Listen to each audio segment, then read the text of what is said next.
Na mtazamaji, tukiachana na hayo ni kwamba polisi huko Kakamega wamewakamata watu 7 akiwemo mwanamke mmoja kwa kuwazuia na kuwatesa wakazi kinyume na sheria kabla ya kuachilia kwa ada ya shilingi 300.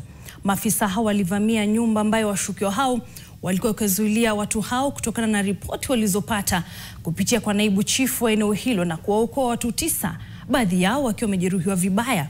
Huko Kusa anaarifu. Akiwa anafanya kazi zake za kila siku ndani ya nyumba yake iliyoko katika vitongoji duni vya Al-Karim Makaburini, viungani mwa mji wa Kakamega, Lilian Chemayo alipokea wageni wasio wa kawaida. Wanaume na wanawake wenye sura za kazi walitaka kujua kutoka kwa Lilian kwa nini binti yake hakuhudhuria shule. Lakini kabla ya mama huyo kutoa jibu, mmoja wa wanaume hao alimrukia kwa nyuma na kumpiga dafrau hadi chini. Nakaambia waanzeni kazi yenu. Nini kazi ya mama wakaanza kunipiga.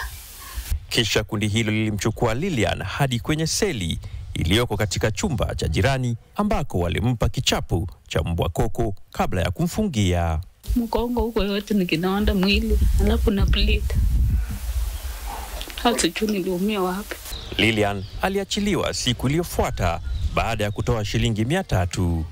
Lakini si Lilian pekee ambaye amekumbana na ghadhabu ya genge hilo ambalo lilikuwa likijifanya kuwa kundi la macho katika eneo hilo.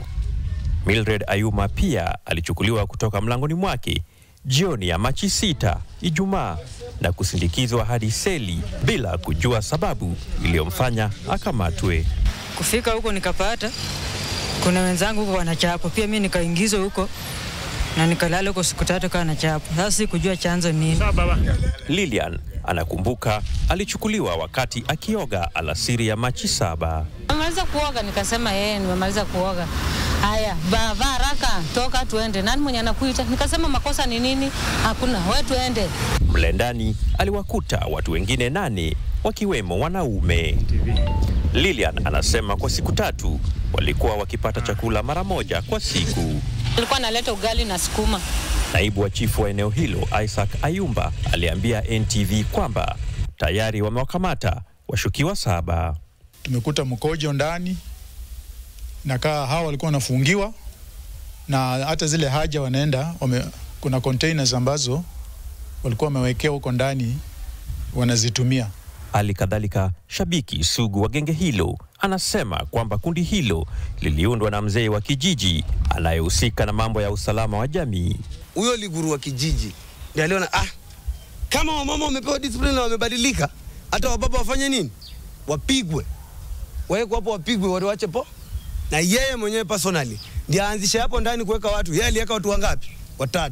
Ugunduzi huo unajiri siku 4 tu baada ya mwanamume mmoja katika eneo la Cheborbor, Keses, kaunti ya Uasin Gishu kunaswa akiendesha kituo cha polisi kinyume cha sheria na bila ufahamu wa mamlaka ya polisi. Huko Okusa, NTV.